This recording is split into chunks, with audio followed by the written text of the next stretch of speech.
변방에서 외치는 정치 소돌이 정수로 오케이. 16회 방송 시작하겠습니다. 아, 변호사님 시작부터 너무 파이팅이 넘치셨습니다. 감기를 호설 예. 걸려보니까 예. 사투리도 막 나오고. 야, 이제 뭐 방송부터 이제 뭐 자연스럽게 예. 사투리를 막 쓰십니다. 이거 뭐 그러니까 예. 큰 소리 빵 쳐야 감기 기운이 좀 날아갈까. 일종의 치료 요법적인. 예. 아유, 그렇습니다. 네, 시청자 여러분 안녕하십니까? 몸은 변방에 있지만 마음만은 늘 중심에 가까이 서고 싶은 새 남자. 변정소를 더욱 특별하게 만들어가는 멤버분들 소개해드리겠습니다. 자, 국가와 민족을 위한 보수정치 재건을 꿈꾸고 있습니다. 쓴소리 전문가, 얼마 전부터 주역 공부를 시작해보려 하신다는 허용진 변호사님. 이제는 최근에는 할아버지가 되셨습니다. 나오셨습니다. 반갑습니다. 주역 공부는 또 어떻게 해서 또 해보시려고 하는지 또. 그 주역을 잘 모르긴 하는데요. 예. 사람 살아가는 궁극의 이치가 뭔가 아, 하는데 인문학적으로 좀 접근하는데 도움이 될까 해서. 인문학적으로. 결국 사람이라는 게 인생이 이렇게 돌고 돌아서 이제 뭐 여러 가지를 함에도 불구하고 마지막에는 또 이렇게 인생에 대해서 예. 공부를 하는 또 그런 거군요. 또. 네, 알겠습니다. 자, 내 편이면 최고, 적으로 만나면 최악, 다투면은 양보가 없지만 뒤끝도 없는 모난돌. 요즘 대형 학교의 해체 작업을 위해서 불철주야 노력을 하고 계십니다. 자, 문윤택 민주교육연구원 부원장님 함께하고 계십니다. 안녕하십니까? 안녕하십니까? 대형 학교 해체. 예, 제가 참치 해체 쇼는 들어봤어도 나도. 학교 해체를 위한 네. 근데 뭐라고 해야 되지? 그 기업 같은 거를 보면은 굉장히 덩치가 큰 기업인데 이 청산 절차를 밟기 위해서 이제 가끔 이제 이렇게 뭐 그런 역할을 하시는 분들 있지 않습니까? 예. 교수님께서 굉장히 또 그런 큰 역할을 맡으셨다. 예. 요거는 어떻게 저희 학교법은 거기 이제 예. 그 국제대학교하고 동원 유치원이 있는데 거기 그 이사회 이사장으로 엊그저께 그 자리에 가서 이제 좀 힘든 시기를 같이 좀 그 예전 구성원들하고 같이 좀 극복해보자. 임시 이사장님이지만 임시 이사장님도 혹시 학교 법카가 나옵니까? 안 나옵니다. 그러니까 해체 작업이 아니고 이제 정상화 작업. 정상화 작업. 정상화 작업. 정상화 작업. 네. 표현이 좋으시네요. 예. 아니 그 원래 정상화 작업인 정상화 작업을 해야 정의사 체제로 들어올 수 있는 거라서 그게 나중에 결론이 뭐 폐교든 무엇이든 결론이 다 구성원들이 어떻게 하면 좀 잘 마무리될 수 있냐가 그러니까 그게 정상화 작업. 그렇습니다. 혹시나 해체라는 단어에 마음의 상처를 입는 분들이 없으시길 바라겠습니다. 자, 변정소를 진행하고 편집하고 있는 저는 유사 언론인 시사 팟캐스터 고칼입니다. 자, 저희 이렇게 16회 방송으로 이렇게 돌아왔는데요. 혹시 뭐 두 분은 뭐 주역이라든가 이런 해체 작업 외에도 최근에 하고 있는 뭐 근황이라든가 뭐 주목하고 계신 뉴스 같은 거 혹시 있을까요? 뭐 뉴스 주목하는 건 없고 요즘 관심사가 뭐 온통 전당대회. 전당대회는 저희 이제 그 얘기를 할 거고. 그거 보이고 예. 뭐 세계 정당이 다 전당대회 했거나 조금 진행 중이거나 뭐 이렇게 하니까 뭐 온통. 아니 뭐 국힘 같은 경우 전당대회라기보다 약간 분당대회. 해체대. 분당대회. 해체하려고 하는 해체대회. 민주당은 단일 정당대회, 정당대회. 독주대회고 독주대회. 아니 일방 독주대회. 예. 아니 그 예전에 화 공부를 할 때 보면은 원소와 원소가 합쳐가지고 이제 그 하나의 이제 새로운 분자가 되는 그런 과정과 분자가 쪼개가지고 이 원자가 되는 과정이 있지 않습니까? 서로가 지금 다른 방향으로 가고 있다. 굉장히 그런 재미있는 상황이 펼쳐지고 있습니다. 그래서 두 분 말씀대로 이제 핵 분열 또는 핵융합 이런 과정 중에 하나겠죠. 가끔 보면은 우리 저 변호사님께서 공부를 되게 열심히 잘하셨다는 걸 꼭 이렇게 티를 내고 싶어하십니다. 아니 뭐 티내는 게 아니라 뭐 그렇다는 거죠. 농담이었습니다. 자, 그래서 자연스럽게 얘기해 주신 것처럼 오늘 첫 번째 주제로 바로 들어가 보겠습니다. 녹화일로는 이제 이틀, 그리고 이제 영상 업로드일로는 하루가 남은 국민의힘 전당대회부터 먼저 한번 살펴보도록 하겠습니다. 그러니까 사람에 따라서는 2024년 국민의힘의 이 3차 전당대회가 예전 이 분당의 씨앗이 됐던 이명박 박근혜 경선 요때하고 좀 분위기가 유사하다, 이런 평가를 내리시는 분들이 좀 많은 것 같더라고요. 그래서 두 분과 함께 이 말도 많고 탈도 많은 국민의힘 전당대회 과연 무엇을 남기게 될까를 한번 얘기를 해보도록 하겠습니다. 저희가 이제 2주 전에 했던 그 변정소에서는 어대한 구도에 대해서 저희가 좀 얘기를 하면서 사실상 큰 뭐 이슈나 변동은 없을 것이다, 이렇게 얘기를 했는데 지난 일주일 사이에 조금 일이 좀 있었습니다. 그 한 방송 토론회에서 이 나경원 후보에 대한 한동훈 후보의 발언이 있었죠. 공소 취하를 나한테 부탁하지 않았었느냐. 요거 이후로 좀 분위기가 좀 싸해지고 있습니다. 어쨌든 한동훈 후보 쪽에서 이제 하루 만에 이제 사과 입장을 내는 듯 좀 뭔가 지금 상황이 안 좋아지는 거를 감지하고 있는 것 같은데, 여기서 두 분께 먼저 질문을 드리겠습니다. 이거 이번 투표 1차에서 끝납니까? 아니면 결선까지 갈 것 같습니까? 저는 1차에서 끝난다고 봅니다. 1차에서 끝난다? 그럼에도 불구하고 왜 그러냐면 일단 뭐 여론조사 기관에서 쭉 발표한 여론조사 추이가 60%를 상회하는 걸로 최종에 나왔고, 쭉 추이 자체가 상승 구도를 그랬거든요. 그래서 저기 그 공소 취소 발언 부적절한 발언이죠. 그 발언으로 인해서 양자 영향이 있기는 있으나 부적절하긴 했다. 관점, 어떤 관점에서 표현하느냐의 차이긴 한데 그 공소 취소를 거절한 거는 아주 잘하는 일이죠. 아주 잘한 일이다. 아주 잘한 일인데 과연 그런 일이 있었다는 것을 온 국민들한테 그걸 오픈할 것이냐. 우리말로 하면 좀 표현이 좀 그렇게 까발릴 것이냐. 내부 총질을 하는 그런 느낌. 까발리서 한 사람을 망신 줄 것이냐. 또 이 까발림으로 인해서 국민의힘 이미지에 도움이 될 것이냐 아니냐, 이런 관점에서 보면은 상당히 부적절하다. 그 전에 더 부적절한 거는 나경원 후보가 법조인 아닌가요? 판사 출신이시죠. 법조인이면서 공소 취소를 그렇게 자기를 위해서냐 아니냐 이걸 떠나서 개별적으로 은밀하게 비공개적으로 쉽게 얘기해요. 비공개적으로 요청할 사안이냐 하는 측면에서 보면 나경원 후보의 이 은행은 당 대표로서의 자격을 갖추지 못했다.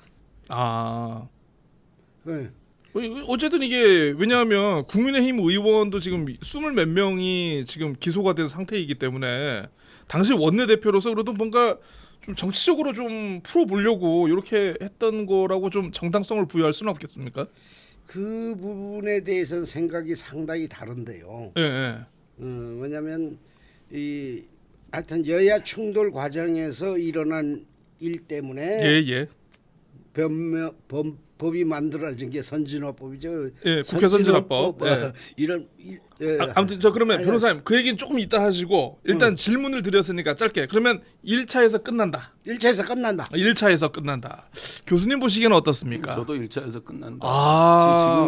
지금 작은 파문들은 나는 그렇게 치명적으로 그 한동훈 씨한테 타격을 입히지 못하고 있다. 왜냐하면 이게 그 민주당이나 뭐 조국혁신당이나 이런 쪽에서 같으면 큰 문제가 됐을 텐데 국민의힘 같은 경우는 요 정도 잘못은 잘못도 아니거든. 에이 우리끼리 이 정도 가지고 뭘? 뭐 새삼스럽게. 뭐 이거보다 더운 차떼기도 했는데 우리는. 그래서 뭐 그렇게 한동훈한테 뭐 도덕적으로 치명적, 새삼스럽게. 단 한 가지 잘못한 거는 그 이번에 제주도 선거에서도 있었지만 인간적으로 같은 내부 동지들끼리 나눈 얘기를 녹취록을 공개하는 거잖아요, 이게. 일단 기본적으로 녹취하는 사람부터가 나는 문제가 있다고 봐. 가까운 사람들끼리 대화를 뭘 녹취를 해. 근데 그거를 또 국민 앞에서 까. 근데 이 둘도 마찬가지로 꼭 전화는 아니지만 비밀스러운 장소에서 만나서 뭐 이렇게 청탁을 했을 텐데 이거를 까는 자체가 그리고 사실은 이번 처음이 아니잖아요. 나경원은 그 전에 아버지 문제로 정봉주 의원 찾아갔다가 그 오픈돼 가지고 그거는 기억을 못 하겠네. 하여튼 그러니까 늘 이런 식으로 법을 농단을 했다는 거죠. 판사 출신이면 그래서 비유를 하자면 누구하고 똑같네요. 누구랑 똑같아? 또 민주당 얘기할 거 아니야. 까는 건 민주당이 적응 아니야. 기승전 이재명이야. 기승전 이재명. 거기도 녹취록 등장하고 또 우리 제주도도 등장하잖아요. 그러니까 제주도에서 얼마 전에 등장해서 그 제주도 전체가 시끄러웠죠 아마. 똑같아. 그러니까 적어도 민주당 측에서 국민의힘을 바라보면서 그렇게 비판할 일은 비판이 소재로 삼을 일은 아니지 않느냐. 내용을 떠나서 나는 한 개인들을 얘기한 거죠. 가까운 사람들끼리 녹취한 거를 까는 게 그러니까 인간적인 도리냐. 그 전에 먼저 동네. 제가 먼저 우리 동네에도 있었다는 얘기를 먼저 했지 않습니까? 아는 것 같은데. 먼저 했어. 그래, 제가 잘 보더라고. 최근에 우리 동네에서도 있었지만 그러니까 이건 민주당 동네에서 선도 아닌가 선도.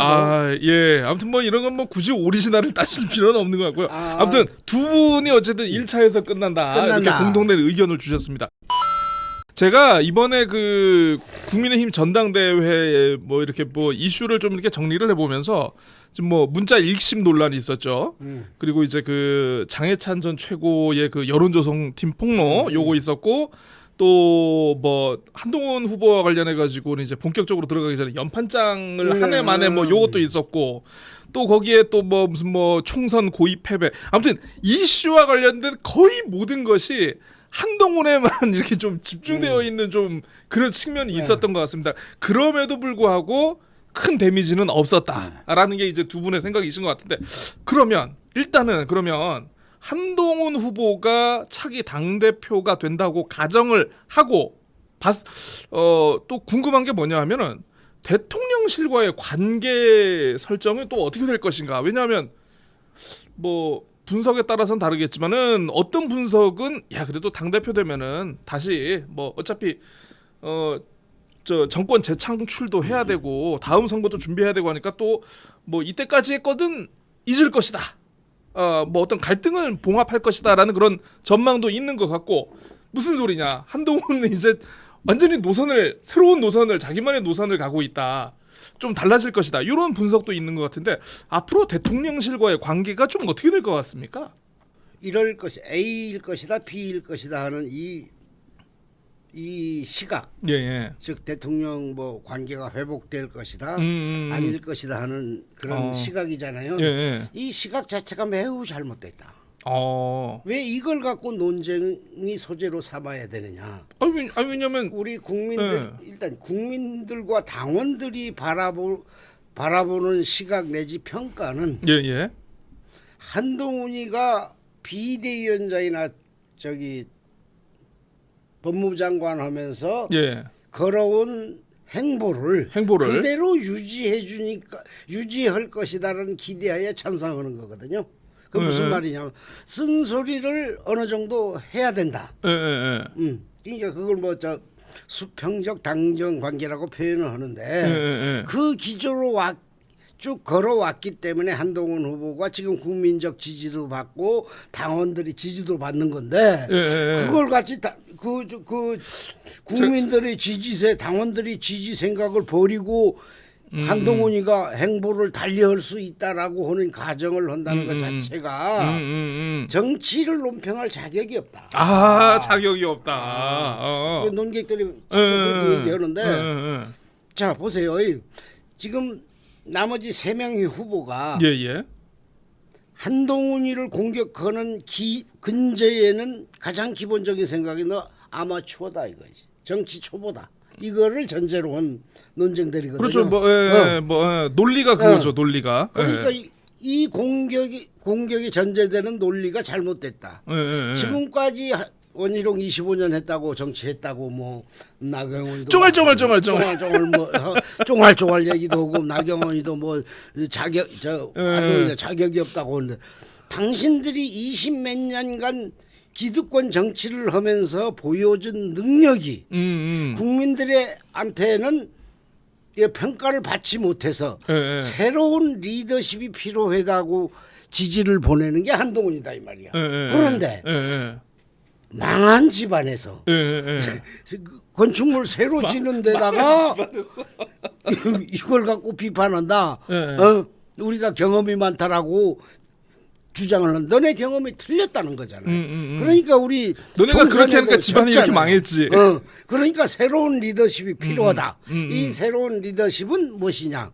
대통령한테도 할 말하고 국민들을 바라보면서 옳은 보수의 가치를 올바른 방향으로 실현하고자 하는 의지와 비전이 있는 사람이 한동훈이다라고 믿고 선택을 하는 것이기 때문에 한동훈 외에 새 후보들이 바라보는 시각이나 대통령 관계에서 어떻게 할 것이냐 이렇게 논쟁하는 사람들은 좀 물러나 있어라. 대한민국 국민들과 우리 당원들이 함께 보수의 새로운 리더십을 보여주기를 기대하면서 열광적인 지지를 보내는 후보가 한동훈이다 이 말이죠. 조만간 복당하실 것 같은데요. 아닙니다. 저는 복당은 요만큼도 그러니까 관계는 어떻게 계속 좀 견제하면서 이렇게 갈 것이다. 그렇죠. 당연히 그렇죠. 그리고 견제하려고 한동훈이가 대통령실을 견제하려고 하는 건 아니거든요. 바른 길을 가기 때문에 이 생각이 다른 거거든요. 올바른 길을 갈 것이다. 이게 대통령실하고는 의견이 경우에 따라서는 다소 안 맞는 부분이 있을 것이다. 그러면 대통령실이 안 맞는 부분은 충돌이 아니라 갈등과 충돌이 아니라 한동훈 후보가 그 올바른 생각으로 동화되도록 열심히 노력할 것이다. 그래서 잘 될 것이다. 잘 될 것이다. 참 불과 몇 달 전만 하더라도 우리 변호사님께서 참 당시 이제 비대위원장 시절이었죠. 굉장히 그냥 한동훈 비대위원장을 아주 그냥 성토를 하셨는데 그냥. 그걸 얘기할게요. 개인적으로는 한동훈이 정치 철학이 알겠습니다. 저는 맞지 않다라고 생각하는데 허용진이 생각이고 다른 사람들은 그 내면을 봐서 그런지 못 봐서 그런지 모르겠습니다만 한동훈을 지지하는 거니까 객관적인 얘기고 저는 주관적으로 한동훈 후보를 바라보면 정치를 해서는 안 된다. 정치를 해서는 안 된다. 고집이 너무 세다. 다만 알겠습니다. 지금까지 너무 쭉 구 정치인들이 너무 잘못해 왔기 때문에 부분적인 아젠다를 놓고 신선하게 보이는 것뿐이지 저는 쭉 길게 본다면 한동훈이 정치와는 한동훈이 적합한 인물은 아니다. 난 저는 알겠습니다. 그렇게 바라봅니다. 개인적인 사견임을 전제로 이렇게 얘기해 주셨습니다. 교수님 그럼 원희룡은 뭐 정치적으로 아예 말할 나이가 없다. 자, 원희룡 전 지사 얘기는 좀 이따 하겠습니다. 교수님 어떻게 보세요? 당 대표가 되면은 앞으로 대통령실과의 관계. 당은 대통령실하고 관계가 문제가 아니라 당이 일단 지금 해체 수순으로 가고 있는 당 해체 대회다. 분당대회다라고 보는 것이고 한동훈이가 됐을 때 한동훈이를 우직하게 과연 믿고 옆에 있어줄 수 있는 최고위원부터 이런 그 당 지도부를 제대로 꾸릴 수 있겠는가? 그렇죠. 나는 뭐 그 부분도 친윤일색이라는 표현들이 뭐 되도 않는 사람들 갖다 놓을 거라고 보고 지금 나경원 원희룡이가 뭐 그 한동훈 공동의 적 앞에서 단일 팀인 것 같지만 그들의 속내도 다 다른 것이고. 그렇죠. 그래서 저는 절대로 봉합될 수 있는 수준이 지금은 넘어가 버렸다. 그다음에 그 장해찬에도 터뜨렸지만 댓글팀 여론조성팀 이 부분들은 한동훈 특검법에 들어가야 돼요. 이거 사실은. 저는 특검법에 들어갈 가치가 없는 내용이에요. 그 다음에 아니 개인적인 비리들도 아니 그게 딸 수사할 문제나, 가치가 특검이다나 특검을 반대하는 게 아니라 저 장혜찬이 이제 주장하는 예, 거는 알겠습니다. 예, 아무튼 그거는 야당에서 그 부분을 지금 눈여겨보고 있다는 거. 예. 눈만 아파요. 하여튼 그런 것들이 내부에서 지금 어찌됐든 용산에서든 국회에서든 지켜주고 있는 것이고 그 당에서 예. 한동훈 씨가 당 대표가 되면 나는 정말 빠른 시간 안에 해체가 될 것이다. 당은 분당이 된다라고 봅니다. 그러니까 한동훈 뭐 예를 들어서 당 대표가 된다면 그때 이제 이준석 같은 꼴이 날 거예요, 아마. 자기 정치를 갈 것이다. 예. 이준석 꼴이 날 거라고. 아 그렇지 않아도 그러면 제가 그 질문을 여쭤가지고 해보면은 이준석 전 대표와 같은 상황이 될 거다라는 말씀은 대통령실의 어떤 의지와 입김이 작용을 해가지고 결국은 당원들이 뽑은 당 대표가 당을 나가게 되는 그런 상황이. 네, 그러니까 이게 대통령실이 이미 힘이 빠졌고 지금 레임덕에 들어갔다라고 봐야 돼요. 사실은 지금 왜냐하면 대통령실에서 움직여서 국회에 있는 사람들 공천을 줄 기회가 없어요 이제. 그래서 이제는 카드를 다 썼죠. 그렇죠. 거의. 그러니까 의원들이 굳이 대통령실에 그런 민원 우리 동네 다리 하나 놔주시오라고 뭐 국토부 장관한테 가든 공소 빼달라고 법무부 장관한테 가든 이런 힘은 있을 수 있겠으나 공천에 관련해서 대통령실이 할 수 있는 게 없기 때문에 여당으로서 할 수 있는 게 없어요. 그래서 제 생각은 굳이 대통령실이 아니더라도 자중질환인 거죠. 내부에서 소규모 그룹의 보스들이 있잖아요. 이른바 정치질들을 할 거고. 홍준표는 홍준표대로 옆에서 북두들기를 할 것이고 원희룡이라고 가만히 있겠습니까? 나경원이라고 가만히 있고 이렇게 구성이 되고 또 조금 뭐 원로라고 해가지고 한두 마디 하고 뭐 이러다 보면 저는 또다시 국힘은 분당이 되고 분당이 돼서 모르겠어요. 박근혜 때처럼 천막을 가면 어떻게 될지 모르겠는데 저는 일단 분당이 첫 번째 수순일 수도 있다라는 생각이 듭니다. 대통령실과 무관하게. 제가 그 말씀을 좀 공감하는 게 지금 일단 대통령실의 입장에서는 예를 들어서 비타민과 영양제는 한 손에 가지고 있을지언정 그 해독제, 그렇지. 해독제는 지금 갖고 있지 않기 때문에 맞아요. 이 사람들이 봤을 때는 사실 정말 중요한 건 목숨과 관련되는 건 해독제인데 그렇지.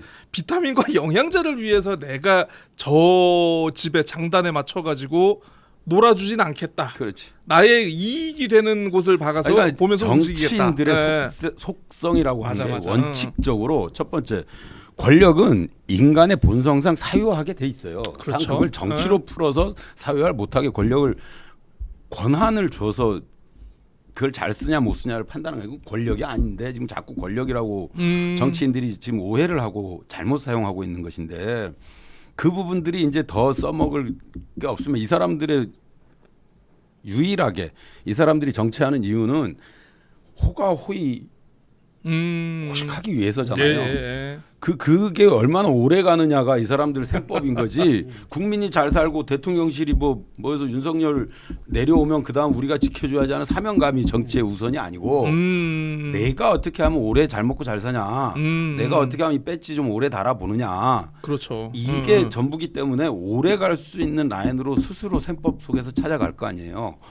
그렇게 보면 한동훈이가 과연 저렇게 녹취록이나 까고 둘이서 나눈 얘기 까는데 과연 의리가 있는 놈이고 저놈을 믿고 내가 끝까지 내 정치 생명을 걸 것이냐. 나는 정치를 좀 했던 사람들은 안 따라갈 것이다 라고 보는 거죠. 네. 그래서 정치의 속성상 한동훈 시스템은 오래 갈 수 없고 대통령실 또한 이제 더 이상 뭐 먹힐 게 없다라고 보는 거죠. 그러면 새로운 권력이 또 그 사이를 뒤집고 아니 뭐 사람마다 다 생각이 다르겠는데 저 뭐 개인적인 생각이니까. 이 상황에 따라 좀 다르다고 보는 게요. 예. 일단 한동훈 후보가 대표가 된다는 가정하에서 이 여론조사 지지율, 자기 대선 후보 지지도가 네. 상승 곡선을 그린다면 한동훈 중심으로 어차피 권력이 속성상 국회의원들은 눈치 보기 때문에 뭉칠 것이고 그렇죠. 만약에 예. 한동훈 후보의 대선 지지도가 예. 우리 저 국민의힘 내부에서 비교군 높고 예. 좀 빠지기 시작하면 당은 상당히 어지러울 것이다. 이렇게 해서 근데 상당히 갈등이 많고 그러겠지만 분당까지 갈 것이냐 하는 부분에 대해서는 굉장히 극복해야 될 과제들이 많다. 분당 자체가 하면 서로 분당하면 분당하는 사람들이 공통의 이해관계가 있고 그 공통의 이해관계가 현재 갖는 공통의 이해관계보다 더 나아야 되는데 지금은 친윤 쪽에서는 어차피 정부를 지켜야 되는 입장 아닙니까? 그러면 이게 나눠진다면 국회의 공세를 단일 대우로 막을 수 없다. 예를 들면 특검법이라든가 이런 부분에 관해서 상당히 문제가 있을 것이고 그리고 한쪽에서 또 다른 쪽 비윤 쪽에서 바라보자면 독자 생존을 하려면 자기 지도자가 뚜렷하게 보여야 되는 그런 문제가 있잖아요. 그렇죠. 그러니까 서로 간에 눈치 보기 하면서 의견 통일은 안 되고 상당히 갈등만 오래 가지 않겠느냐 이런 생각을 해봅니다. 그래서 결국은 제 말씀을 원점으로 돌아온다면 당대표가 된 다음에 대선 지지율이 어느 정도 받쳐주느냐. 이게 최대의 관건이 아니겠느냐. 저는 그렇게 바라봅니다. 그러니까 그 부분도 일정 부분 저는 이제 공감을 하고 근데 이제 한동훈이라는 정치인의 속성을 보면 저는 직접 만나보지 않았지만 나온 얘기들을 들어보면 그 대화법이라는 게 완전히 윤석열 아바타라고 그러거든요. 그러니까 이제 혼자서 57분을 얘기해버리는 나이 많고 경륜 있는 분들 앉혀놓고도 대통령이라고 59분 얘기하고 그 남은 1분을 한동훈이 썼다고 하지 않습니까? 한동훈도 누구 말을 들을 줄을 모르는 공감 능력이 떨어지는 정치인이라고 보면 그 비대위 때도 그랬고 총선 지지 갔을 때도 그랬잖아요. 이 후보를 키워주는 게 아니라 자기가 혼자 셀카 찍고 후보는 오간데 없고 후보가 집중을 받아야 되는데 집중이 동의합니다. 그래서 정치 경험이 없어서 그래서 이게 이준석이가 처음에 뜰 때도 이 보수 진영에서는 새로운 인물이고 똑똑해 보인다라고 해서 확 붐이 일었잖아요. 근데 이게 지금 원희룡, 나경원, 기타 등등 누구야 그 박근혜한테 누나라고 한다고 하는 윤상현.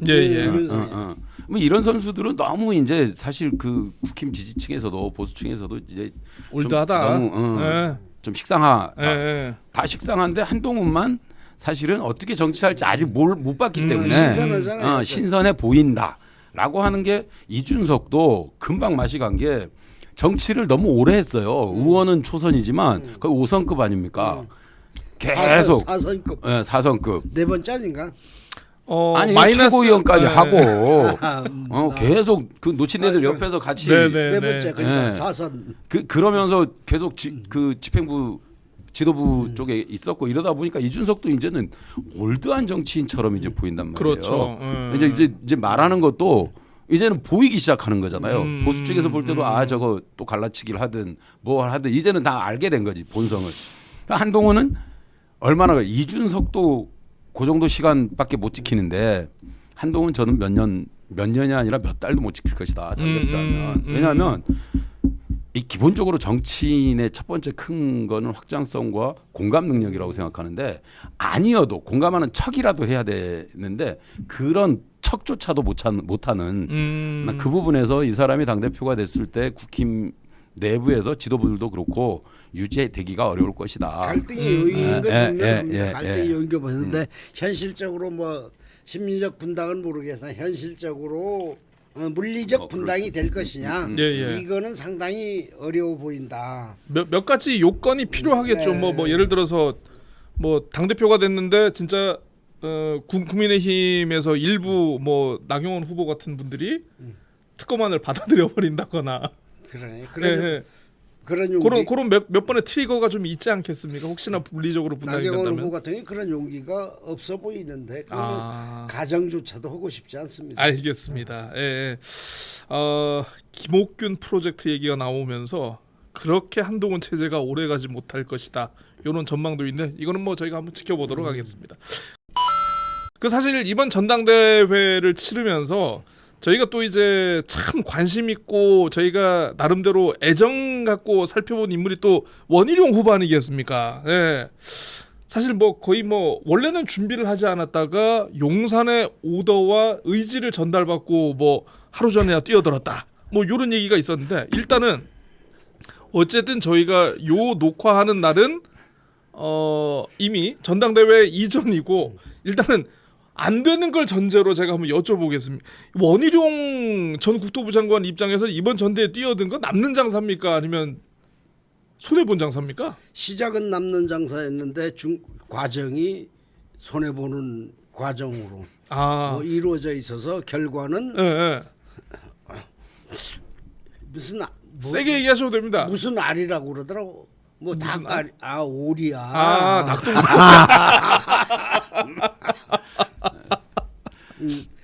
낙동강 오리 아니다. 남는 장사 기대해서 시작했는데 과정은 계속 손해나는 장사만 하다 보니까 결론은 낙동강 오리알 될 것이다. 낙동강 오리알 될 것이다. 교수님 생각은 어떠십니까? 저는 혼자 죽으면 다행이었었는데 난 둘 다 죽여버렸다. 이게 뭐냐면 둘이라 하면 자 그때 김기현 당대표 될 당시에 연판장 돌리면서 대통령실 힘이 작용. 김기현이 그렇죠. 그 국힘에서 누가 김기현을 누가 당대표감이라고 그때 생각을 했습니까? 허영진은 했었거든 생각을. 그런데 그때 그 대통령실의 작용이 그 정도로 셌잖아요. 나경원 주저앉히면서. 근데 이번에도 그럼 원희룡도 대통령실 사인 받고 나오면 그게 됐어야 됐잖아요. 그렇죠. 그러니까 대통령실이 힘을 다 대통령실이 힘이 빠졌다는 거를 국민 앞에 보여줘 버렸어요. 반증을 원희룡이가. 그다음 본인 스스로도 무능함을 보여줘 버렸어요. 난 사인 받았다고 우겼는데. 그럼 나도 바보 되고 대통령실도 쟤네도 이제 힘이 다 빠졌구나. 국힘 안에서. 둘 다 죽여버린 거야. 혼자 살라고 이렇게 저기 깐족. 한동훈이가 깐족인데 왜? 원희룡이 쫑알쫑알. 그래서 저는 둘 다 죽여버렸다. 둘 다 죽었다. 아유 참 동의합니다. 혼자 죽으면 될 걸. 아니 근데 생각해 보니까 그러니까 장수가 제대로 되지 못하면 이제 군졸들 다 같이 몰살당하는 거잖아요.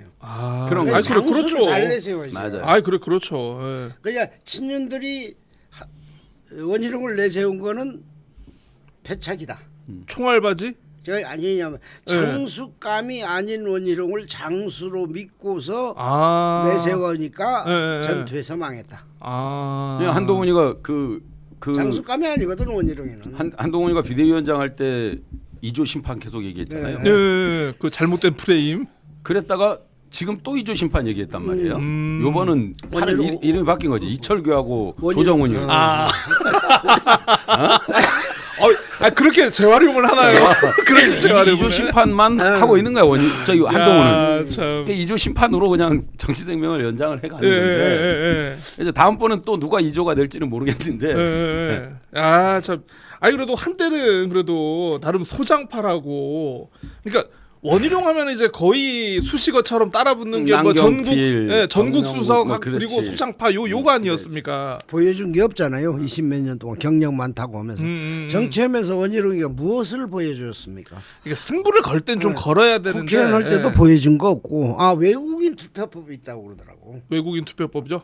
한동훈 토론회에도 나오는데 외국인한테 투표 부여한 게 투표권 부여한 게 원희룡이가 발의한 법안이라고. 승부를 건 게 하나 있습니다. 제가 생각이 납니다. 승부를 건 게 뭐냐면 옛날 중국 녹지그룹에서 영리병원을 하느냐 마느냐 할 때 저희 두 분이서 그때 머리를 맞대고 한 몇 달 동안 공론화 과정을 해가지고 이거 하지 말자라고 했는데 본인이 덥석 받아가지고 이게 신의 한 수다. 그래서 두 분을 물먹였던 적이. 그래서 갑자기. 그래서 신을 잘 선택을 잘해야 돼. 네, 알겠습니다. 그러면 뭐 그래도 우리 지역 출신 정치인이고 큰 뭐니까 원희룡의 앞으로 정치 재개나 복귀는 그러면 어떤 식으로 하는 게 좋을지 충고를 좀 하신다면은 뭐 그냥 이번 참에 푹 쉬어라도 좋고 외국 가서 한 5년 공부하고 와라. 외국 가서 5년 공부하고 악력고사 수석 사법고시 수석한 거 갖고는 네. 써먹을 만큼 다 써먹었기 때문에 새로운 거 공부해서 와라. 새로운 거 공부해서 한 60대 중반이나 거의 70다 돼가지고 와라. 70 초반쯤 와서 뭐. 하긴 뭐 바이든도 대통령하고 뭐 그렇지, 트럼프도 대통령하는 80시대인데. 그 우리 이번 비대위원장 황우여. 황 의원은 또 뭐 비례대표도 어르신들 줘야 된다고 얘기하고 신문에 났던데. 비례대표까지. 야.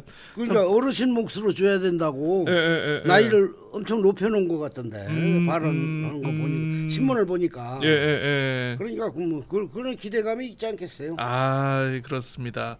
혹시 교수님은 팁을 주신다면? 아니, 저는 뭐 우리 동네 우리 공장에도 팁을 못 주기 때문에 다른 공장까지 팁을 줄 나는 공장이 없잖아요. 여유가 없어. 그러니까 여러 군데 팁을 주셔도 예, 되고. 그렇죠. 네. 자 그러면 계속해서 국민의힘 얘기는 여기까지 하고 이제 파란 공장 얘기를 좀 한번 해보도록 하겠습니다.